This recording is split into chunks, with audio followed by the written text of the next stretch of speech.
Well, great. I am so excited to see you all here today for GoodCarts Impact Retail Series, where we host monthly events that are all focused on different topics to support our impact retailers. So very excited for this conversation today, Wholesale for Good, where we will be featuring many of our GoodCarts members who sell wholesale and kind of help you understand how you can start and hopefully do that in a more sustainable way.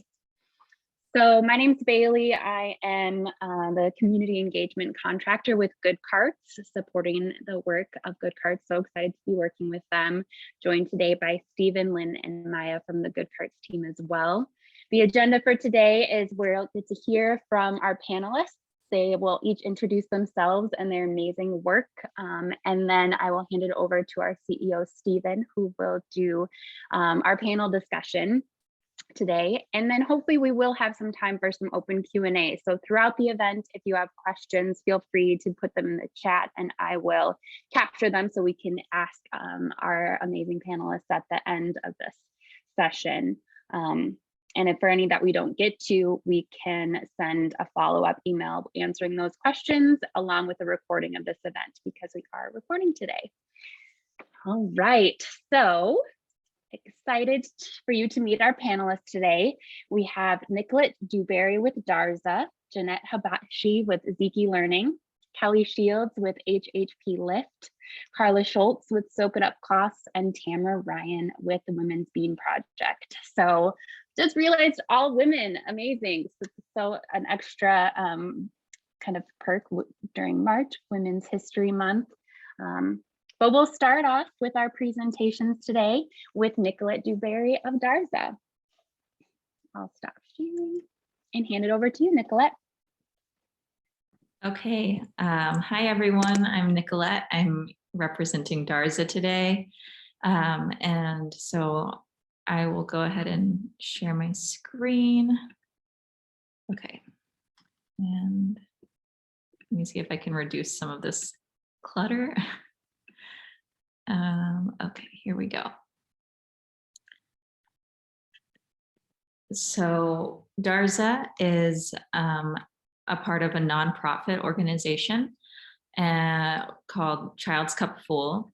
And so we work with women in the West Bank and Palestine, and we specialize in a traditional embroidery art form called tatrees.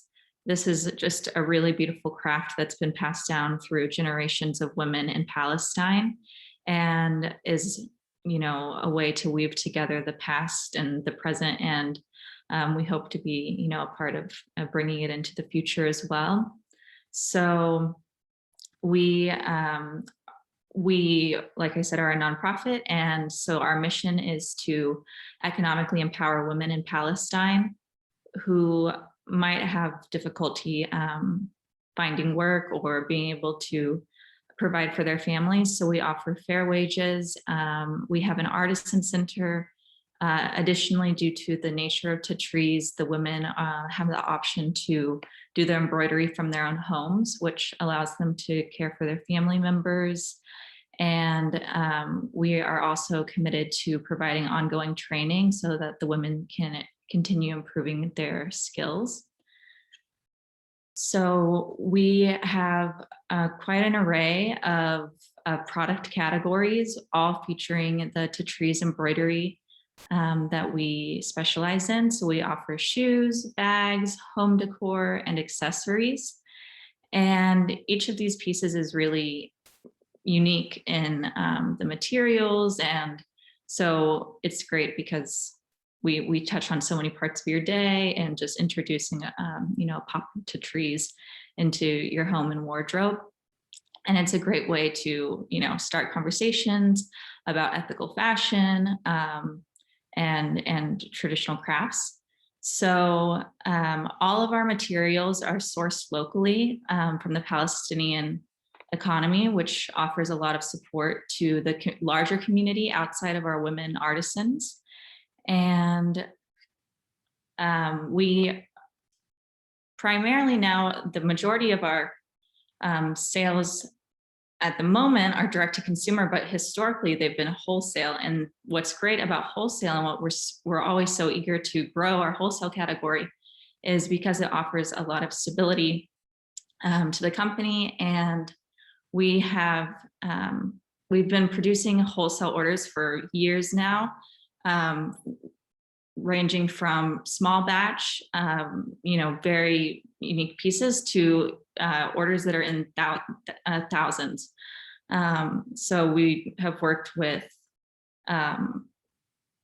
subscription boxes and retail stores. And what's great is that we're really able to bring a business's idea to life too through our private label options.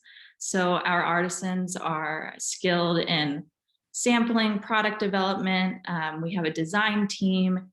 And so not only are we able to offer, you know, our retail products that we're already selling online, but also we can make anything. So, you know, the sky's really the limit. We've done everything from yoga, meditation cushions, to custom shoes, and really it's just a great way to really tailor something specific to your businesses, your brand's audience. And we're really passionate about being able to bring those ideas to life. So you can find us pretty much everywhere. And we would be happy to connect with you. Amazing. Thank you so much, Nicolette. Next up, we have Jeanette Habashi with Zeki Learning.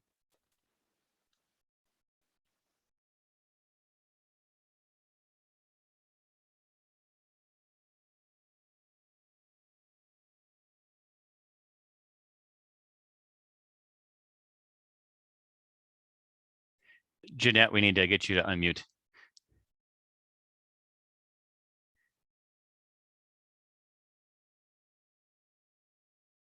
Okay. There you go. Oh, yeah. Good afternoon, everyone. I work with Nicolette.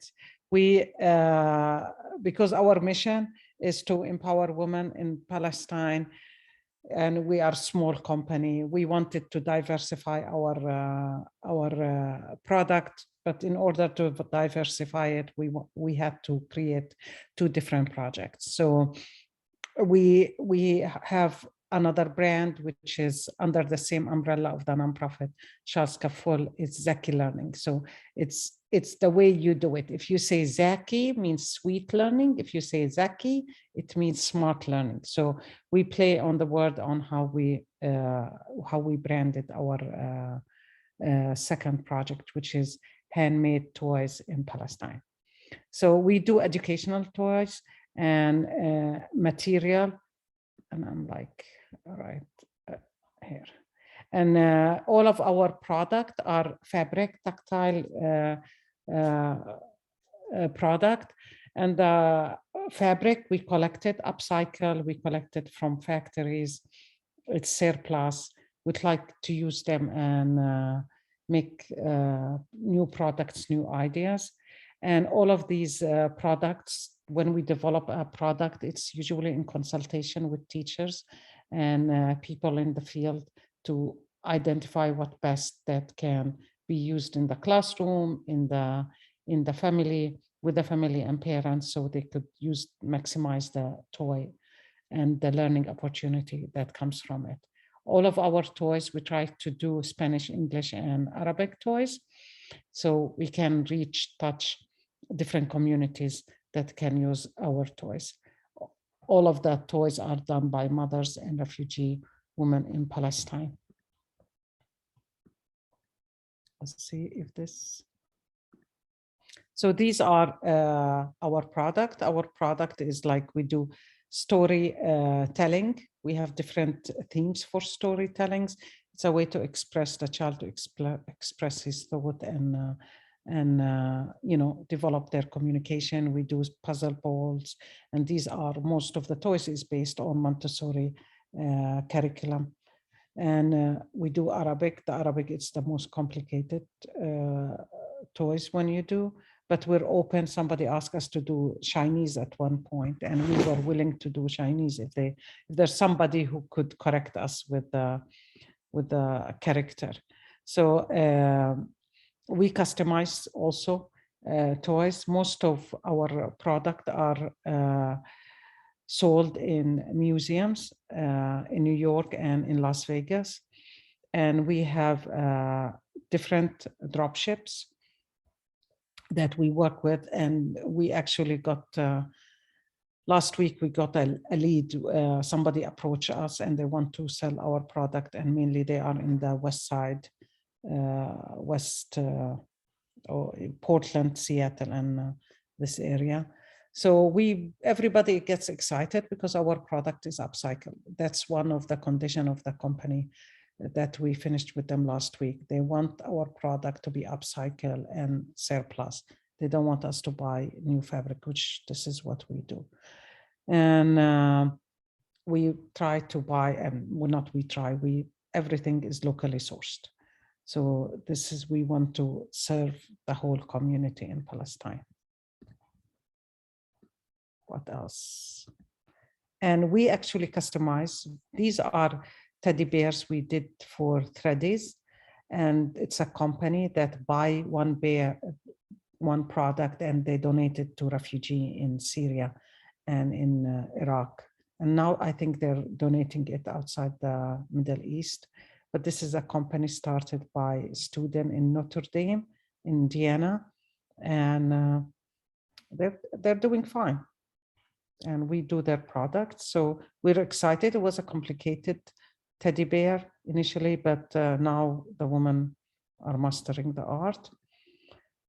And if you need to contact us, please, these are our information. And thank you for the opportunity. Thank you so much, Jeanette. Kelly Shields with HHPLIFT, you're up next. Hey, hi guys. Bailey, thank you. My name is Kelly Shields. I'm with HHPLIFT. I'm the creative director and head of national retail for our company. And we are based in Chicago, and we are a nonprofit and certified, US certified social enterprise. What's interesting about our company is we actually started off as sales reps for other social enterprises in 2006. And then in 2014, looking at the business model and how we could grow and scale, that model wasn't sustainable. So we actually received our nonprofit status in 2014. And so now today, we're an award-winning US certified social enterprise. And so we were talking about greenwashing and knowing if someone is really certified. That certification is really important for us and for our customers. We went through this very long vetting process. We produce our own products, and we still work with social enterprises throughout the world. So what goes into our product, how we're selling the product, who we're hiring, who we're working with, all that's been vetted. And so it's still the same mission to forge economic independence through workforces and social enterprises and our own social enterprise. So we curate and sell and make sustainable products. We've got a line out of Cambodia, which is upcycled netting. There's another bag that's 100% recycled out of plastic industrial packaging. It's got 1/8 the carbon footprint of leather or cotton. And we still have the same audiences. When we first started, we were actually B2B, incentive, and the promo channel, which is very new kind of my concept to a lot of you.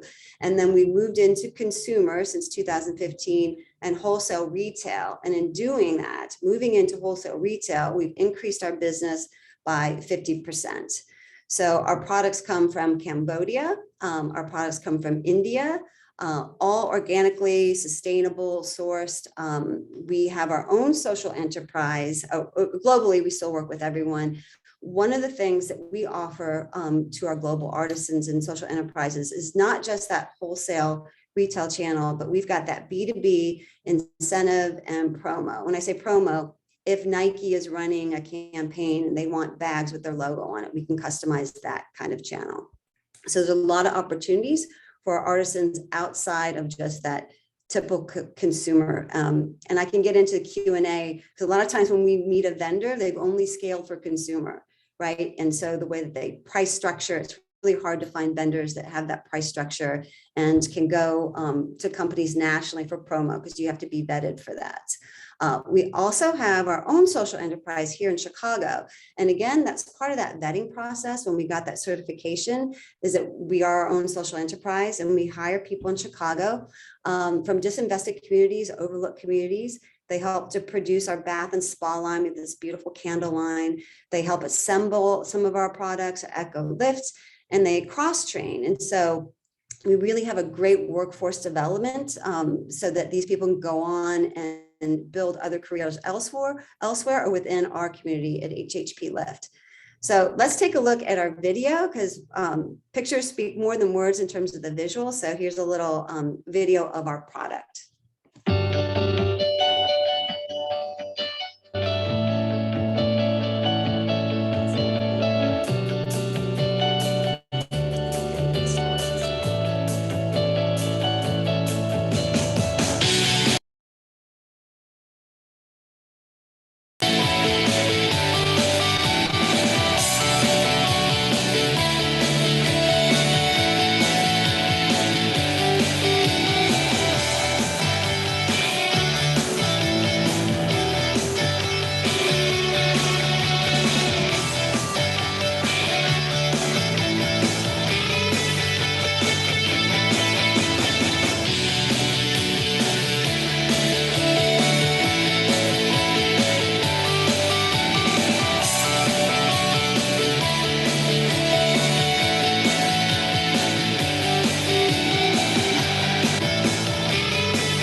All right, thanks you guys. Awesome. Thank you, Kelly. Next up, we have Karla Schultz with Soak It Up Cloths.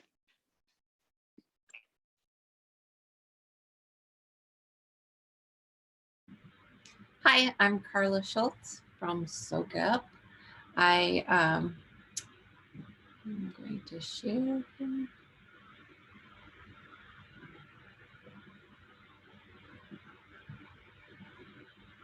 Good. So, hi, I'm Karla. I'm founder of Soak It Up Cloths, and we sell eco-friendly products made from Swedish sponge cloth. Oh, Karla, we're just seeing your desktop and not your presentation. Oh, sorry. There it is. My Perfect. bad. I meant to move the other screen over, but No worries. Looks good. sorry about that.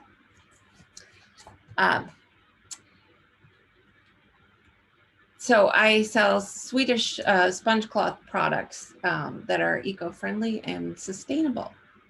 I started my journey selling in a little bit unusual way in that I started selling wholesale as opposed to retail. I did this because I had a good friend who was a sales rep, still is a sales rep at the Minneapolis Gift Mart. I started out with very few products and made enough sales to continue. I still sell with him and my product line is much greater than it was in the beginning. I also have started to sell wholesale through FAIR in July of 2020. I know that we're talking about how to sell wholesale today, so I really focused on that.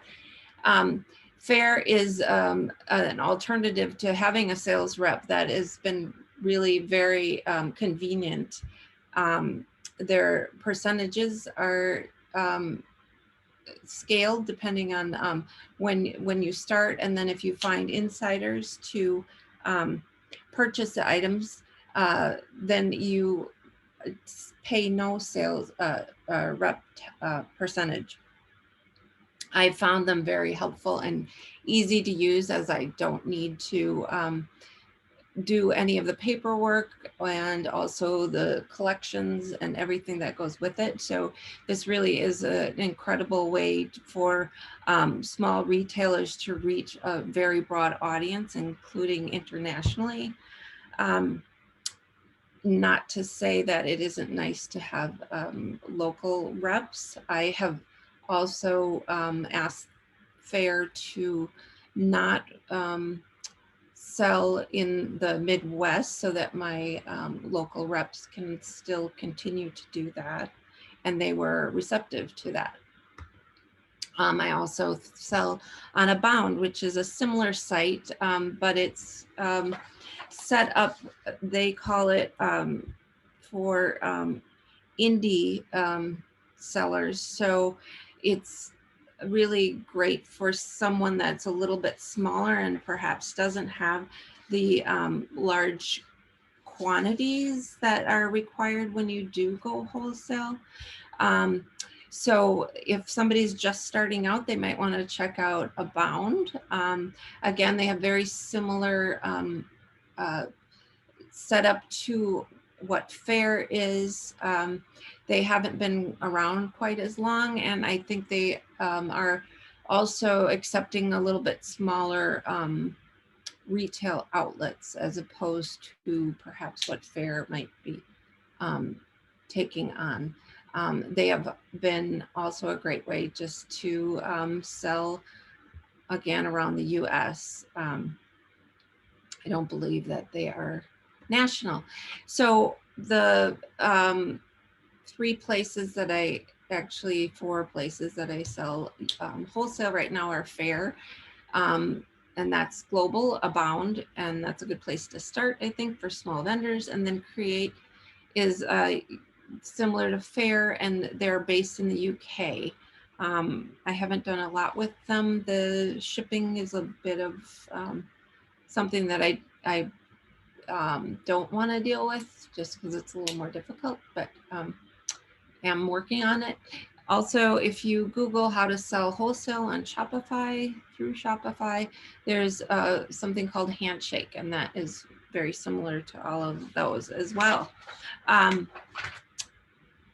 There's also multiple places like Meet Mabel, I believe it's called, that is specific for grocery type items. So the reason that I started my business in the first place was because I had this crazy idea to make greeting cards out of Swedish dishcloths. And I was able to build my business enough, and then also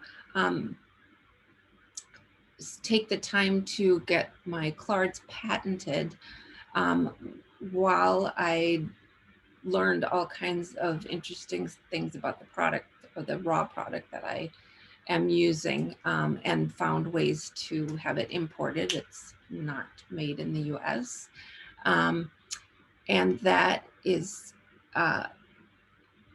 cards that are greetings that clean up, and I'm going to share a video that tells way better than I do what it's all about. Did you know that in 1 year, we spent over $7 billion on greeting cards? Most end up in the trash. And 13 billion rolls of paper towels are used each year, an inessential product that's driven by habit. These industries use millions of trees and billions of gallons of water every year. What do greetings and paper towels have to do with one another? Introducing Cards, the first greeting card and reusable cleaning cloth in one. Patent pen cards look like ordinary paper greetings, but when wet, like magic, transform into absorbent and reusable cleaning cloths. They're all natural, vegan, and compostable, so cards never have to reach the trash can. One card does the work of 3,000 paper towels and can be used and reused for months. That's over 80 rolls of paper towel a year.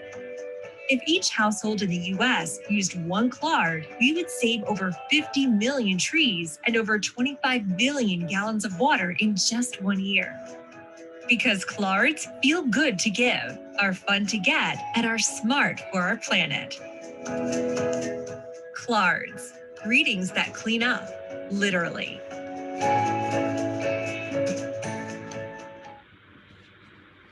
So again, I'm Karla Schultz, and I have two websites, clards.com and soakitupclaws.com. They all go actually the same spot. If you have any questions about what I talked about, I'm happy to answer them. Thanks. Thanks, Karla. Awesome. I use my Clart all the time, so still getting my use out of it. All right, last but definitely not least, Tamara Ryan with Women's Bean Project. Hi, everyone. It's, excuse me, it's great to see all of you today. And I am going to share my screen, which I clearly can't multitask. So Women's Bean Project, let me check. Can you see it? Okay. Women's Bean Project believes that all women have the power to transform their lives through employment. So we hire women experiencing chronic unemployment. A typical woman we hire hasn't had a job longer than a year in her lifetime, though the average age is 38. And we teach them the skills that they need to overcome their barriers to employment by working in our food manufacturing business. And during the time that they're with us, they learn those skills and they learn to stand tall and find their purpose and ultimately break the cycle of poverty. We are structured as a 501c3. We were founded in 1989 with a $500 investment. Wouldn't it be great if we could all start a 33-year-old business with $500?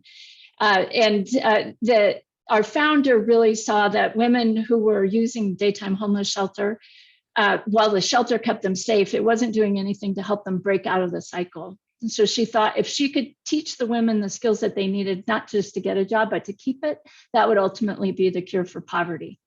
So 33 years later, that's still what we do. We are now structured in a way, we're a 6 to 9 month program. So the women stay with us, are employed by us for a full-time job for 6 to 9 months, during which time they spend 70% of their paid time in what we call the bean job. And the bean job is where they're working in our food manufacturing business and they're learning transferable job skills that ultimately will allow them to go out into the community. But when we talk about transferable job skills, we're talking about coming to work every day and on time, taking direction, paying attention to detail. They also learn food safety and the basics of manufacturing, but they may or may not go on to a career entry-level job doing that. Then 30% of their paid time is what we call the U job. And that's where they're working on themselves. And so during that time, we're really focused on the barriers to employment. Sometimes that is a history of homelessness or active homelessness when we hire her. It might be a history of domestic violence, a wide variety of things. 80 to 90% of the women we hire have felony backgrounds. And so what I've learned is nobody ever has one barrier. Barriers come in multiples and they're layered and they're complicated. And so during that 30% of her paid time, she's going to be working on the things that really get in the way of her ability to get and keep a job. So to talk a little bit more about our business, we started, the reason we're called Women's Bean Project is we started with one bean soup mix in 1989, our 10 bean soup mix. And today we have about 50 different products. They're all dry food mixes, so 6 different bean soup mixes, also baking mixes. We have snacks and popcorn, and we sell instant beans and rice cups. We have some new breakfast cups, instant breakfast cups coming later this year. But the entire purpose of what we do is oriented around creating jobs by selling our products. So we don't exist to make bean soup, but yet we can't exist without it. We have distribution across the country in about 1,000 stores across the US. And we have multiple levels of distribution. So we're in a number, dozens of grocery stores. And then we're in hundreds of wholesale or physical stores where we sell wholesale, and then a bunch of online partners, and we can talk more about that during the question and answer period. We have one physical retail store ourselves, which is at our facility, and we give monthly tours, and all good tours start and end in the gift shop, of course. So our retail store, physical retail store, is about 10% of our total sales. And then, of course, we have our own website, which is womensbeamproject.com. And you can find us in basically Women's Beam Project on Instagram, LinkedIn, and Facebook, but it's pretty easy to find us, and I welcome you to visit and learn more. Thank you. Amazing. Thank you, Tamara. Well, now that you've all been just inspired by these incredible businesses that are doing good, I'm going to hand it over to Stephen so we can get into how are you selling wholesale and how can you do it more sustainably? Well, I was mightily impressed. You know, all the presenters have at some point in the last couple of years joined the GoodCarts network. And I can tell you that particularly the early days when I would talk to each store before they joined one-on-one, it was always hearing the founder's story, hearing about the products that was inspired me, day to day, week by week. And so how we had five, product lines all together. And so, I just want to give everyone out there who's watching this a sense that these are special brands. And if you're building a brand like that, that's what GoodCarts is all about in terms of joining us and sharing your post-checkout traffic. And this is not an event about GoodCarts, but I always do at the end of our events, when everything is done, I say, if anyone wants to hang out and get a private little mini demo of GoodCarts, could be one of you, two of you, five of you, feel free to hang out afterwards. So I want to jump right into the questions. I'm going to ask a general question first, and let's let everyone who's on the panel have a chance to ask. And then we have enough questions coming in here on the chat that we'll just start going through those. I may recognize you, or I'll just, Drew already left, so I'll ask Drew's question for him. But we have a small enough group, but a big enough group that I think we can balance it out and put you on audio if you want to add a comment or ask your question live. So part of the framing of this event was, hey, check out some great products that you might want to bring into your mix if you're a retailer. But the main sort of crowd that we believe are here are folks that also are maybe selling D2C, have a product, and are thinking about adding wholesale to their mix, or are looking to grow the percentage of what they sell wholesale. And I just want to, for those that are doing wholesale, I want to kind of step back to the beginning and just whatever pops in your head when I say, what's like just a great lesson that you would share with a brand that's on the cusp of starting wholesale? Let's start with that. Tamara, you're not muted, because we can go right to you. This might seem obvious, but I think it's an important point to make. You have to be able to afford to sell wholesale. So you have to have enough margin. When you think about your cost of goods and you think about your margin, there has to be enough room to have multiple layers of price point. And I think, and for us, often products, as we think about new products to introduce, that's one of the criteria about whether or not we'd introduce that product, is whether or not there's enough room in there to have your retail, your wholesale, and in our case, for grocery, our distributor pricing, which is our lowest margin. But that's a really important thing, because sometimes your retail price is really the lowest you can go, and then you don't have room to sell something wholesale. So Karla, I see you unmuted. Yeah, I would say that Tamara is right on the money, is that, yeah, first figuring out if you do have that margin. And there's always going to be somebody looking for even a lower margin, depending on how much farther you go into and increase your sales capacity.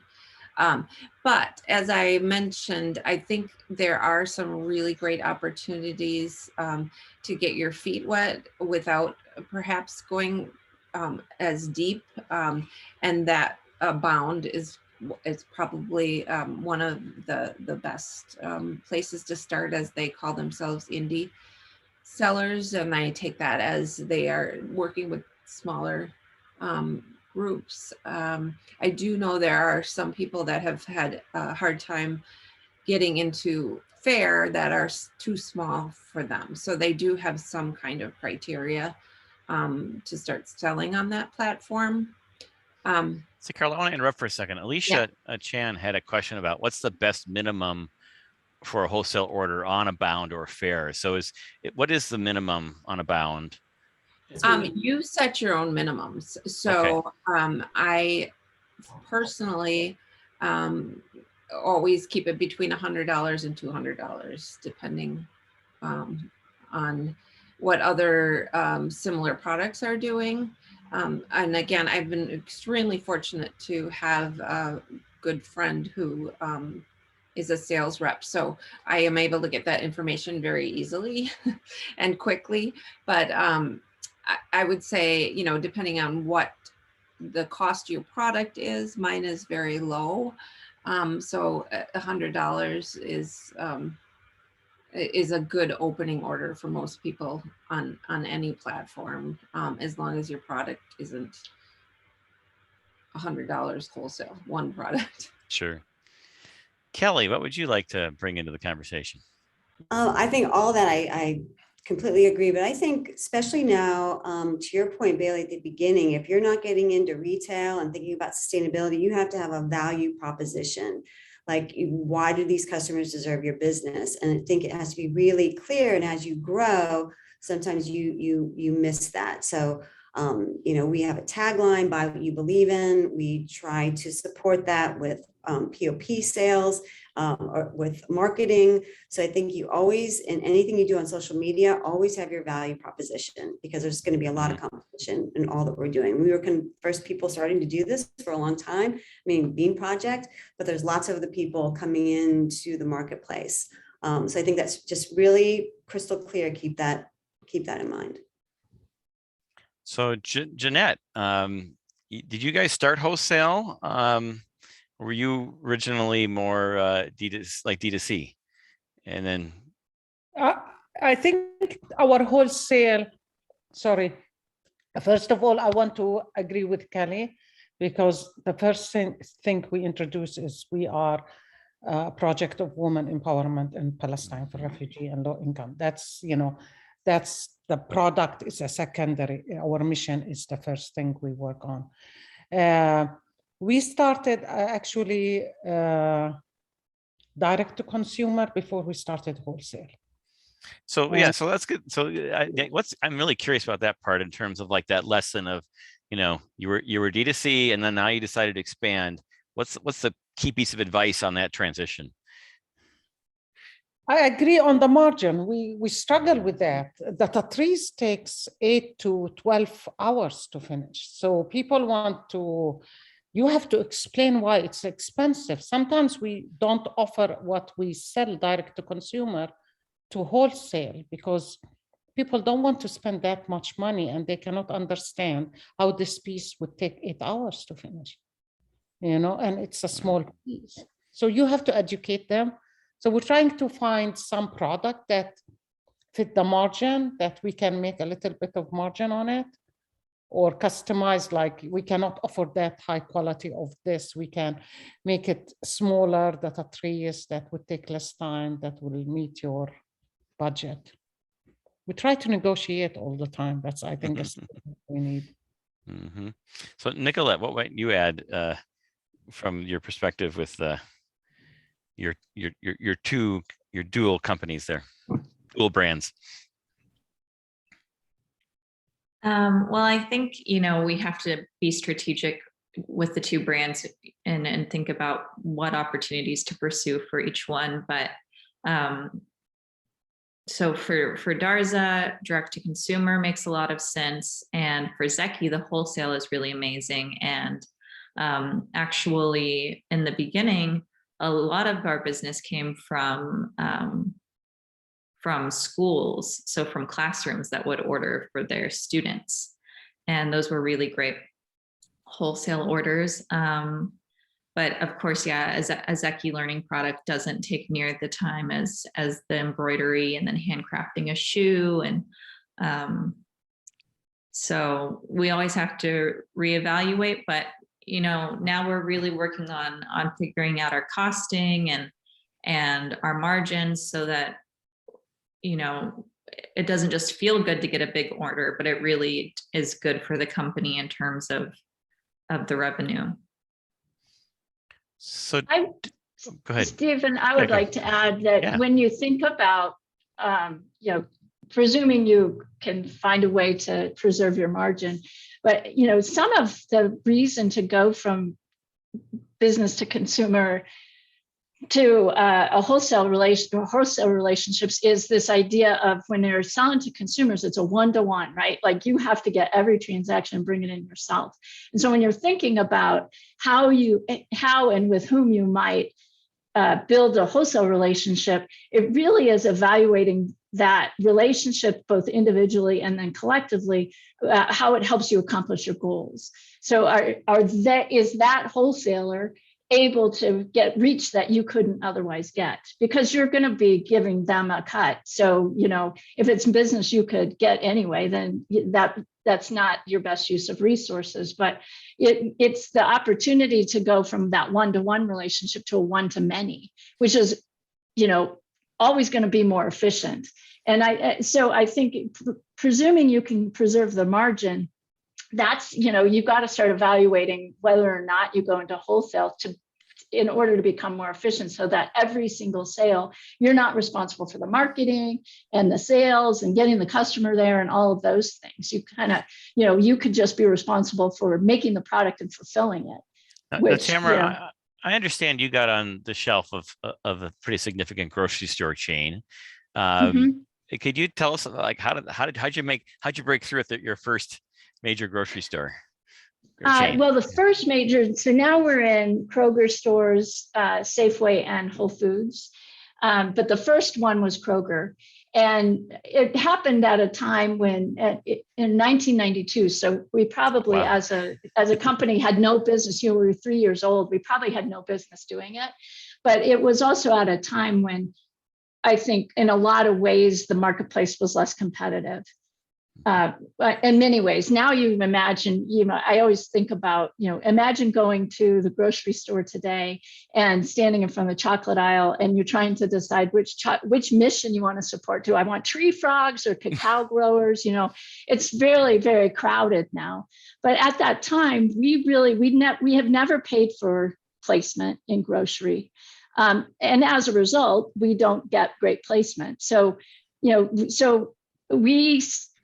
but what we do is we make the commitment that we can always fill the orders and that we will send consumers to that grocery store, because they're doing something by going to the grocery store and buying our product. They're doing something they're already doing. And so that when it really comes down to it, ultimately you still, especially with grocery, have to sell through. And there's a lot of pressure for that. And you do have to do promotions and things like that. But it's really about that, building a relationship and really having them assist and be willing to, as a part of their contribution to the community, including you. Well, I really like that lesson about, being always available to fill your order, just being consistent. That makes a lot of sense. So Deborah, I don't know if Deborah is still currently here, but I think she had a good question for Karla. And it was getting to that question about how to make the FAIR platform work effectively. And I know that a number of GoodCarts stores do use FAIR. Some have had very positive experiences. Some have had not so positive experiences. And so Karla, the question I see from the chat was basically, any tips on how to work most effectively with it. And I'm going to roll in there the question that Drew left about how you promote your sales on these sites, so see if you can add that, build that in, how do you actually get discovered now that there's so many different vendors on FAIR, and any tips? Right. As far as FAIR is concerned, there are a great deal of different programs that they run. So paying attention to those programs, and also just reaching out and talking with them. They're very receptive to giving you ideas if you are stalled at all. One of the things that I've found is that whenever they run any kind of sales, which they do at certain times of the year, I make sure that I send emails through their platform to all of the buyers. I also have been fortunate enough to be one of their top sellers, and they have a criteria for that. So it's kind of paying attention to what those criteria are. And then the other thing is just going out and finding people to either come through your website or send them a link so that they're shopping through to Fair, because you get credit for that too. And then I think that bumps you up. It's all, you know, algorithms, obviously, that brings you up to the top. But the best part is when you submit somebody or you get someone to join Fair, if they order from you, they will always, they'll never take a commission on that. So, and Karla, just to clarify, is it only a first-time member of Fair coming through you, or no, if someone else comes to your website, doesn't realize you're on Fair and already has an Fair account, can they also, then can you also get a 0 commission on that? you know, that's a really good question, because I think it changed, because Okay. I had that issue when it first started. Kelly knows it changed. Kelly, how did it change? So if you direct somebody to Fair and they use the link that you give them, Fair will provide it. As long as you do the outreach and you find them, then that's non-commissionable. Okay. So it's 25% for just a random person that finds you, then it goes down to 15. But also, to your point, we increased our business by 400% by running bi-weekly campaigns, which we didn't know we could do. So it took us a while. And so it really, really helped sales. And because talking about those margins, we have a hard time becoming a top shop because we can't run the promotions, because we already are paying 15%, right? So whatever the margins are going to be, and you run a sale. So we're doing something now on a very limited part of our products where our margins are higher, and we're running a promotion just on those particular products so that we can get the points to become a top shop. That's what we were missing. But highly recommend doing the bi-weekly campaigns, and you can run it on just a certain amount of products or certain color for a certain time. That's helped us a lot. Interesting. All right. So I want to make sure I pronounce you. Is it Emery? You want to unmute, and you have a bunch of questions there. Yeah, why don't you go ahead and ask your question? It's Imra, and we're off at a very small scale where we work with Mayan artists and artisans from mostly from around Lake Atitlan in Guatemala, and we have been, COVID of course has pushed us more into the online and wholesale direction. Before that, we were really the direct-to-customer kind of sales, and that was, probably 80% of our business. We do have a few retail outlets, that we do some wholesale business with, but it's, they're pretty small. So really at the very starting point. And so, the question is really, we would like to have wholesale be a component of what we do.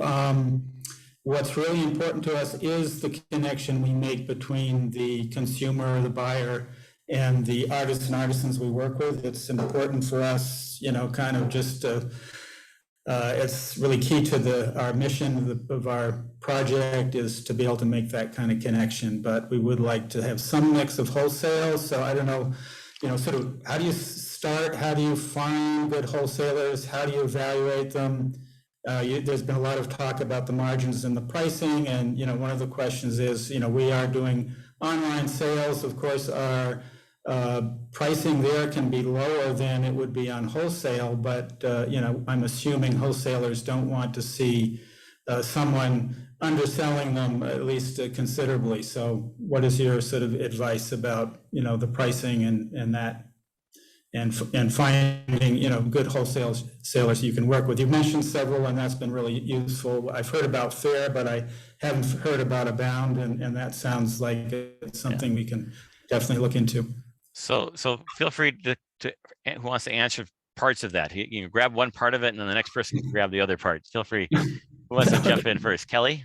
Big question on, we've done this. Wholesalers do not want to see you underselling them, you know, retail stores. So we have our own consumer website. So, and then we have our own retailers that sell online and brick and mortar. So our own consumer website, we do a 2.2 to 2.5 markup so that it's higher than Keystone, which is a double markup.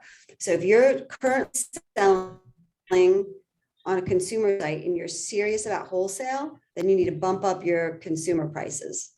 If you feel the market, if you have those margins, otherwise you're really gonna have a problem with your wholesalers. They're gonna be very upset. When we look to bring on new vendors, and I'm looking at a lot of people, I'm gonna look at some of you guys' products and reach out to you. That is a problem for us because we have not scaled for anything except for consumer sales. And, you know, this Bean project has handled that. I mean, it's really difficult. So when it's really expensive, like the toys, it's really hard to do that. And it takes a lot of education. So if you're serious about wholesale, then you can't compete with your retailers. Good lesson. Who else like to jump in to answer some of the parts of that? Jeanette? Yeah. Yeah, I think I agree. We have an agreement that our wholesale cannot go lower than our prices online. So we're like, I agree with Kelly on that. Like we need to, we have someone who's helping us with this, so we can tell our retail, you know, especially the museums we work with, they cannot lower the prices. It will impact our direct to consumer sales. So I'm looking back at the chat here, and I see a few more questions that have come in. So feel free to answer the questions that Emery just put in. But I see that Alicia, you have a question. Could we pop you up here? Could you get you unmuted and?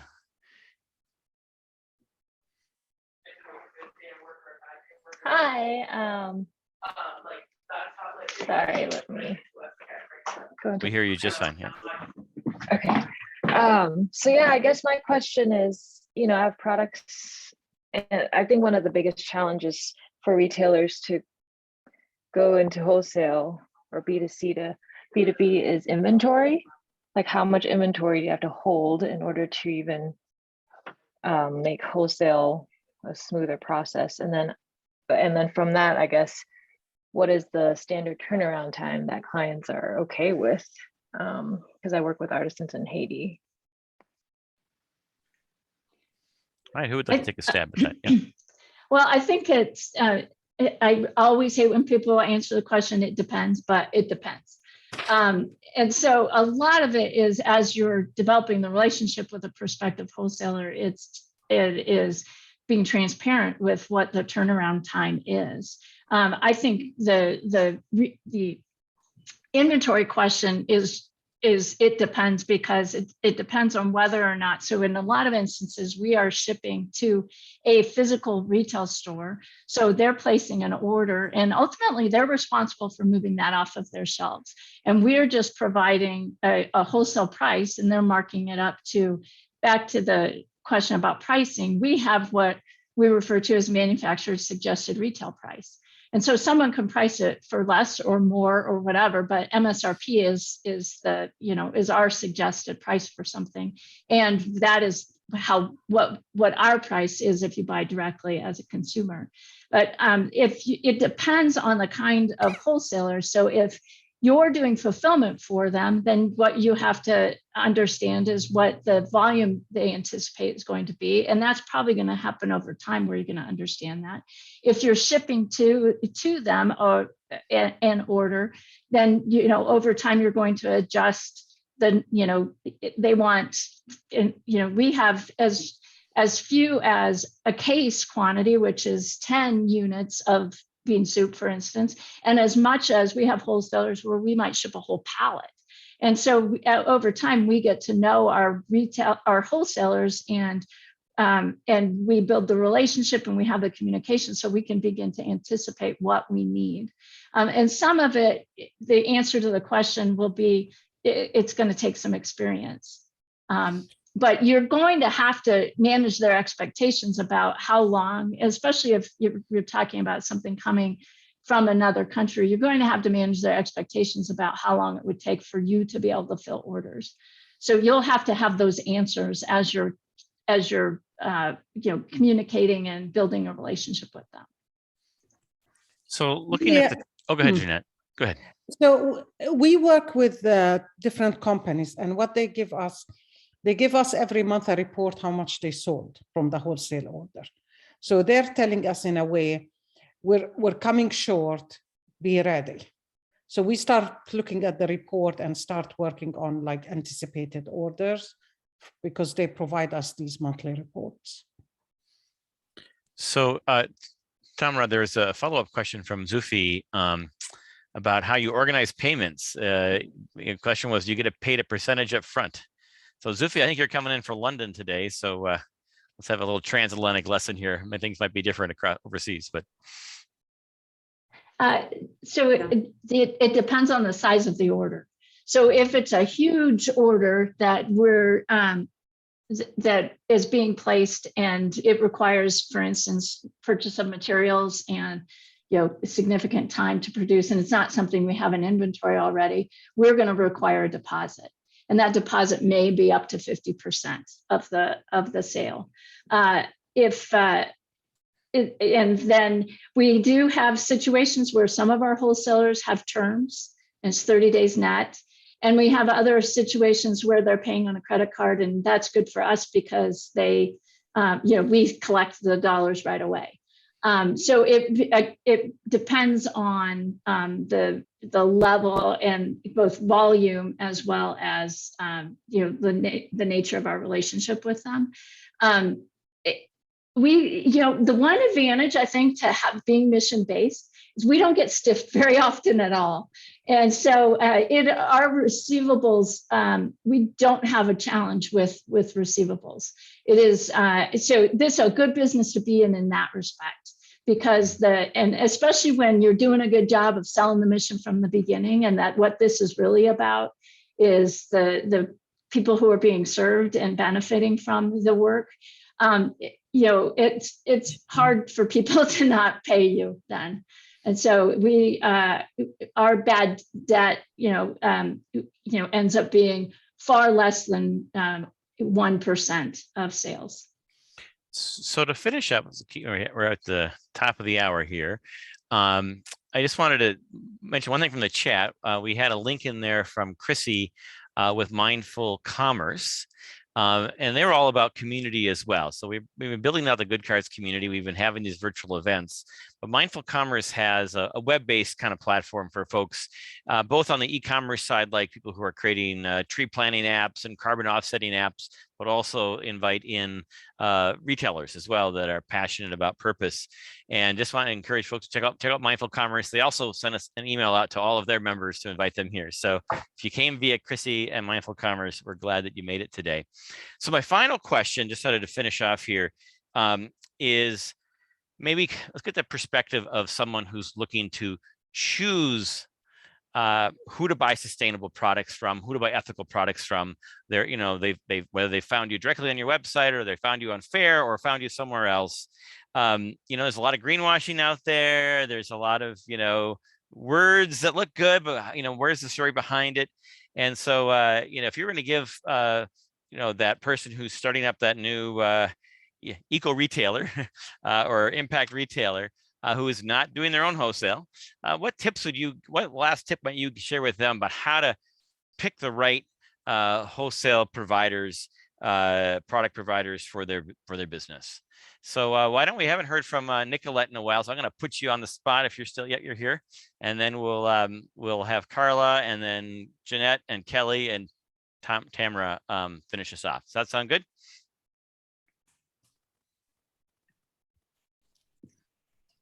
Sorry, Jeanette, do you want to take this one? You're on mute.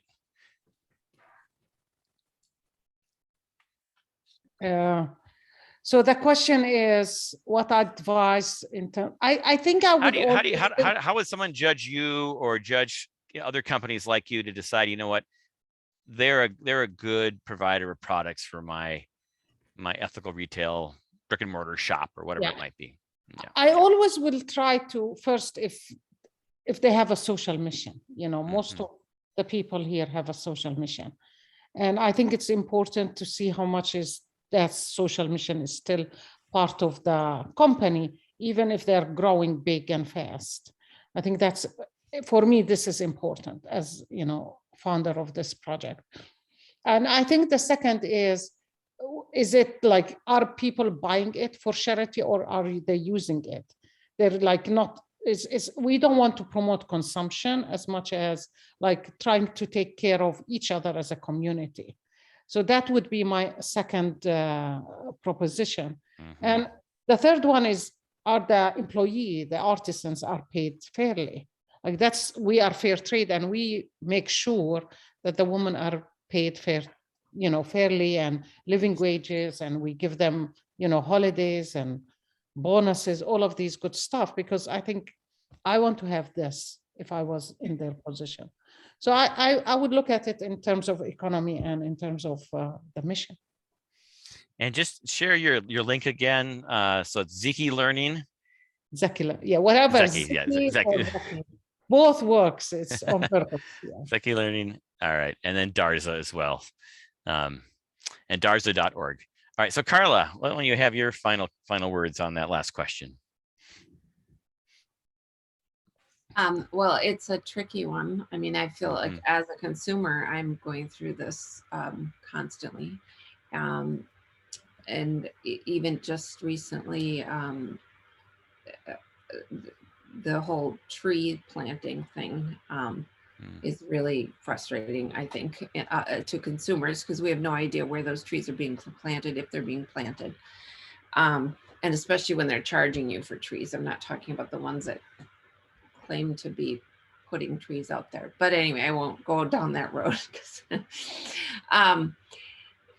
But my product is unique in that there were people selling it without really coming from the perspective of that it is eco-friendly and that it has value on that perspective. So that's one of the reasons that I started selling the cloths and really put that in the forefront. At the same time, I just tried to change them up and make them different than what they were being sold as. But there are people at the same time coming to me kind of saying, well, that's not enough. What else do you do? In a way, I mean, I'm paraphrasing. And it's kind of like, well, you know what, this is what I'm going to focus on right now. And I do donate to things like the Arbor Day Foundation, but that's not my focus. My focus is trying to get you to consume less.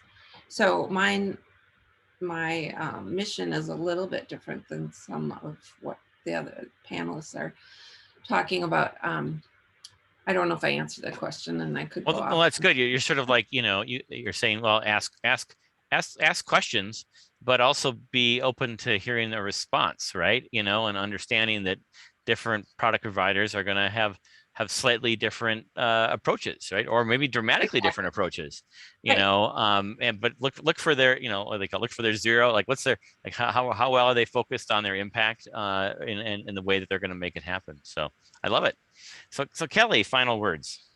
Yeah, so for us as a company, our mission, we cannot sell a product that is not sustainable and either fair trade practice, all of that. And so that's the US certification. We had to go through this process and tell what we were doing, who we're hiring, the artisans we work with, and the product, the ingredients in the product. And next level, again, we do promo and we work with corporations. Not only someone could be fair trade, their products have to be tested, Prop 65 passed, all the chemicals, all of the buckles, anything that they use has to be tested, because we sell nationally, we sell through museums and corporations as well. It's really hard. There's a lot of products that I've loved from vendors, and they just either could not get their social audit to be fair trade certified, or something, or the product was not Prop 65 tested. So it's our reps and our consumers and all of the people that buy from us know this, and that's one thing that we can stand on. And it's taken a lot of years to get that right and to get organized, but it's out there. Anyone could test it and look at it. I meant to ask you, so as a nonprofit social enterprise that's been certified, who's the certification body? Who ran you through that process? Society, what is it? Society Profits. Society Profits. My marketing person sitting next to me, she's the one that had to do all the grueling paperwork. What was it called? The Society for? Society. Go ahead, Marlon. Society Profits. It's an independent third-party review for social enterprise certification. Great. All right. Very interesting. All right. Thank you very much, Kelly. All right, Tamara. The one thing I want to add is just to echo the idea that when you have a mission and you it's sort of what Karla was talking about, you're held to a standard on things that aren't necessarily related to your mission. So you just have to, as a vendor, be prepared for that with whether you're selling wholesale or to direct to consumer. Just as an example, our mission is related to helping women move into the workforce from chronic unemployment. And yet we are still asked questions about whether or not our products are non-GMO, and whether, a whole bunch of things that they are, but are not related directly to the mission. And so the halo that you want to have, there's a price to that halo, which is that it extends beyond just that one thing that you want to do or that's related directly to your mission, and really has to extend to other aspects, whether it is your environmental impact or in our case things related to food and organic and all of those kinds of things. And so it's important to keep that in mind, that the greater your reach, the greater the demand is going to end up being. And I have to ask a question. Yeah. Have you used that phrase, there's a price to your halo, before? No, but if it's good, I will again. It's fabulous. It is fabulous. Lynn, I think we have a headline for a future blog post. So anyway, I think it's a great point. So anyone else who's here want to have a final word? Otherwise, I think I'm ready to just close it up here with a few final words of my own. So one thing that was mentioned earlier on was, if you do D2C and do wholesale, the last thing you want to do is publicly undercut the pricing of your brick and mortar partners or your online marketplace partners. And so I should note that we do have some members of GoodCarts. The only discounting they do is post-purchase out of Google through the GoodCarts network. And in some cases, like HHPLIFT, they actually do it to a dedicated set of products that are sort of maybe I'm not sure whether some of them are not actually being sold wholesale at the moment because it's their clearance rack or whatever. But I just want to note that is one thing we've really found that's pretty exciting about the community that we're building, is that ability for folks who do wholesale to basically boost their D2C marketing in collaboration with each other and get discovered, and then go to Whole Foods and buy the Women's Bean Project, the second time they see their product. And so one thing I just want to invite, folks who have gotten this far into the recording, that, you can join all these folks. And what I'm going to do now as we say goodbye, those who want to hang out and see a little demo of GoodCarts who have never been part of it or never seen it before, I'll do that. And for those who are watching the video, you just need to go to goodcarts.co/demo and you can get a little 5-minute version there as well. Well, anyway, thank you everyone for being part of our event today. It was great to hear from all of you and to connect. So, and thank you to the audience for showing up. Yay. Thank you. So we can stop the recording now, Bailey.